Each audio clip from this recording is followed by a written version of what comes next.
Hello, dear friends, here, there, and all over the world. 2023 has come to an end, and to wrap it up today, I would like to present you 7 non-fiction books that I found exceptionally good last year.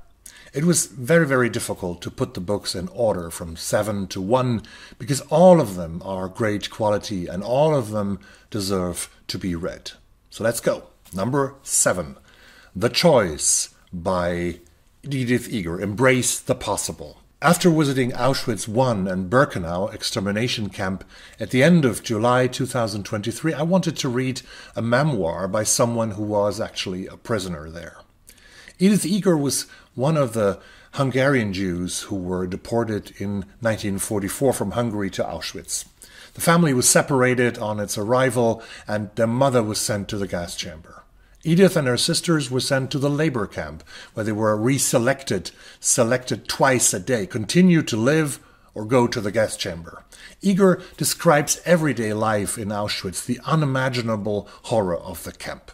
She tells how she had to dance in front of Josef Mengele, one of the worst war criminals in the history of mankind, and how she and her sister almost miraculously survived the camp, and then when the Nazis, fearing the discovery of the approaching Soviet army, the death march from Poland to Germany into the German Reich, and how she almost dead, and at the end of her tether was discovered in a pile of human corpses by an American soldier. Life after the war ultimately led Edith to San Diego, where as a psychotherapist she helped many hundreds and thousands of people who came to her with PTSD, and how she was able to make use of her experience in Auschwitz. An impressive life and an important book that will make you cry more than once, but that also contains a lot of hope and carries the message that we all have a choice.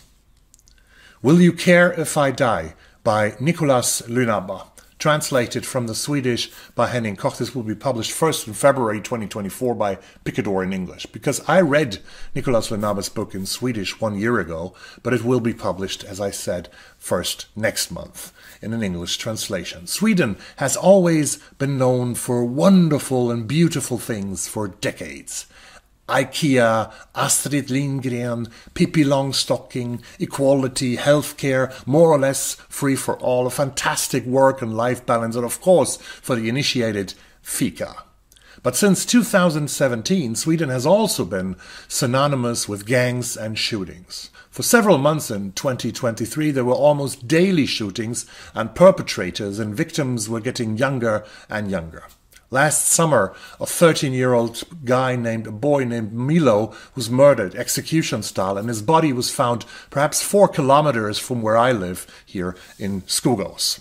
Nicholas Lönaber has been working for the local association Hela Malmö for more than 10 or 15 years, looking after children and young people who were not born on the sunny side of life. In his book, he tells the story of his almost paternal relationship with a young boy who's growing up with a severely drug-addicted mother who cannot help her son because she cannot help herself anymore. The environment in which Nicholas and Elijah live is harsh. Acquaintances repeatedly become either victims or perpetrators, and funerals of young men under 25 are an everyday occurrence. However, the book also explains how personal commitment can offer a way out of the misery. Next book, Poverty by America by Matthew Desmond.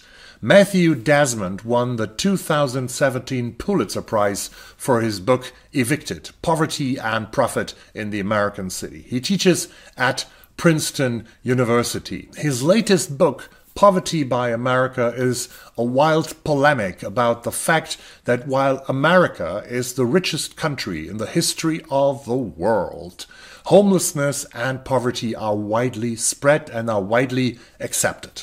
The homelessness in cities like Portland and Phoenix and Philadelphia cleared out by the authorities every few months, but the problem then usually moves to just another part of the city, sometimes just a few hundred meters away.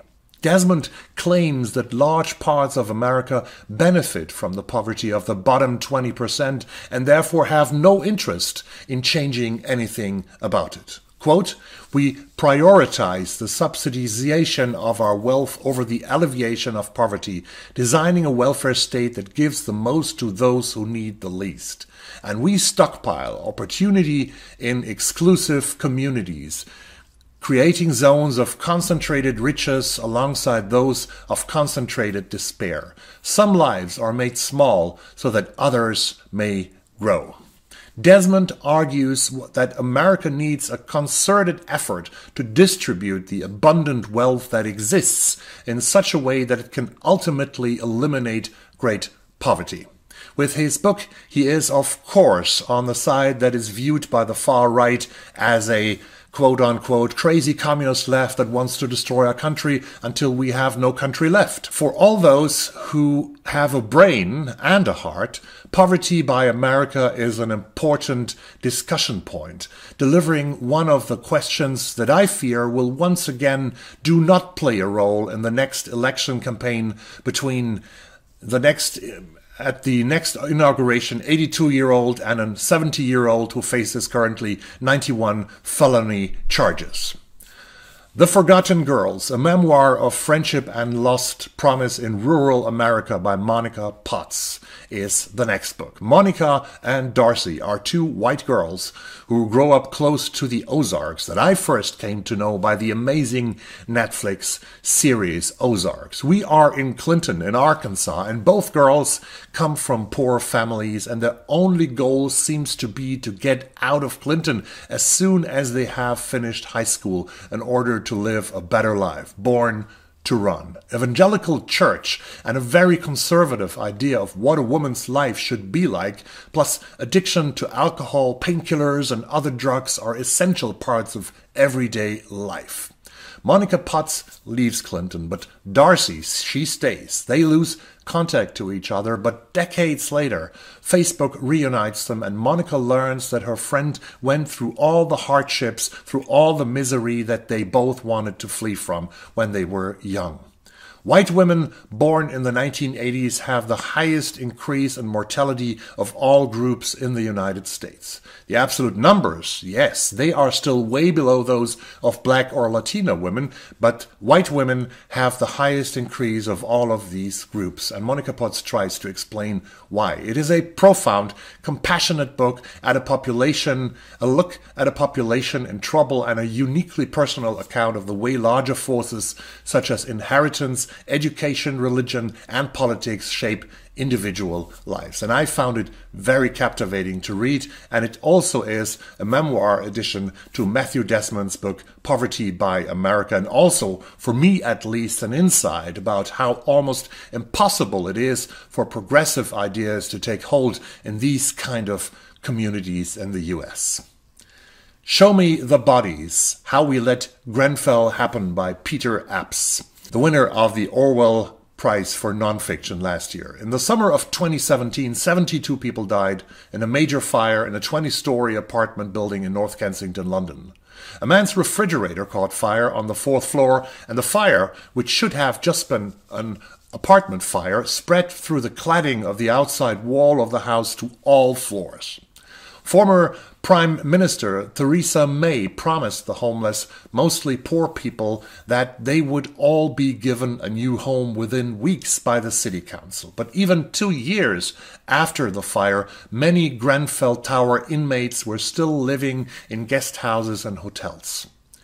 In his book, Show Me the Bodies, How We Let Grenfell Happen, the journalist Peter Apps tells the events of the night chronologically and how unnecessary victims occurred because the fire brigade had no experience with such fires and used their stay-put strategy to persuade people to stop to wait for their certain death.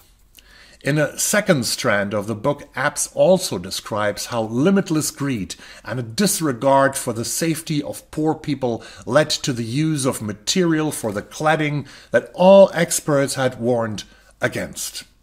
Even before the fire in Grenfell Tower, there had been fires that had given clear indications that the material used was unsuitable. No one was held responsible, no one was held accountable for the loss of 72 lives. South to America, A Journey Below the Mason-Dixon to Understand the Soul of a Nation by Imani Perry. This is the winner of the National Book Award for Nonfiction in 2022. Most tourists from Europe or other continents travel to New York and Los Angeles, to San Francisco when they come to the United States. And I met many compatriots just in San Francisco's Chinatown, but only a few travel to the American South. Imani Perry, who comes from that region, she comes from Alabama, she did that. Today she is a professor of Afro-American Studies at an Ivy League university at Princeton. In South to America, Perry travels along the so-called Mason-Dixon line that was created between 1763 and 1767 by Charles Mason and Jeremiah Dixon to mark the boundaries of Pennsylvania, Maryland, Delaware, and West Virginia.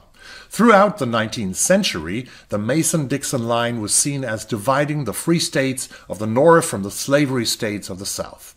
Metaphorically, the line is still seen as a separation between North and South. Perry's aim in her personal travel book is to show how important the historical and cultural history of the American South is in order to understand America as a whole.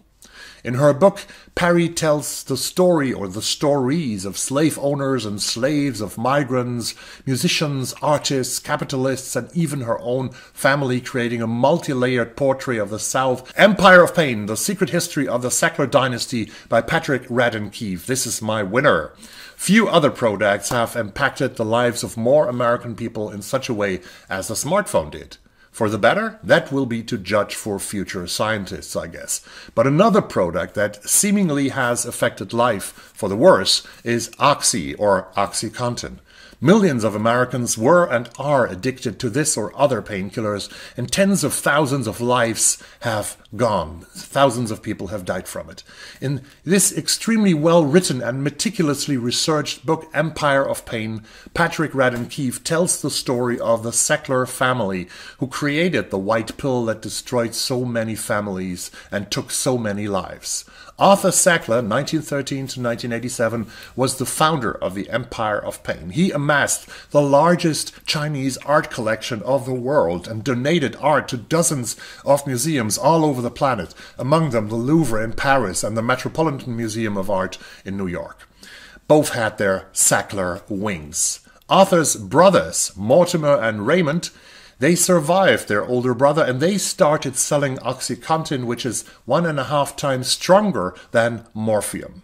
The marketing of Purdue Pharma, the company that produced Oxy and was owned by the Sackler brothers, was extremely aggressive. Doctors all over the country ordinated OxyContin, and some of them were called pill mills for their easy-to-use prescription of a highly addictive drug.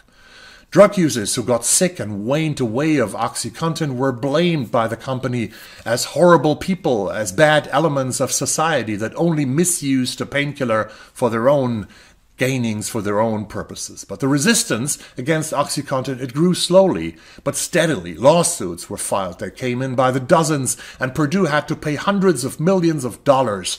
Museums tried to get rid of that Sackler name in their exhibition halls. New York lawyer Paul Hanley about the Sackler family, quote unquote, "This is essentially a crime family, drug dealers in nice suits and dresses." The story is presented by Radden Keefe in an immersive way that leaves you angry and astonished about that this was actually possible. Empire of Pain is, in my eyes, also a story about the American dream. Some people came poor to America and made a huge fortune, donated art by the dozens of millions, were charitable on the outside, but don't look into how they gathered all that money and how they made their dream come true by destroying a lot of other dreams. Well, these, my friends, were my 7 nonfiction favorites of 2023. Which ones were yours? Which was your nonfiction favorite? As always, thanks you for watching, and please slap me a like and subscribe to the channel if you haven't done so yet. Make sure you'll see my next video. Auf Wiedersehen und einen wunderschönen Tag. Bye bye.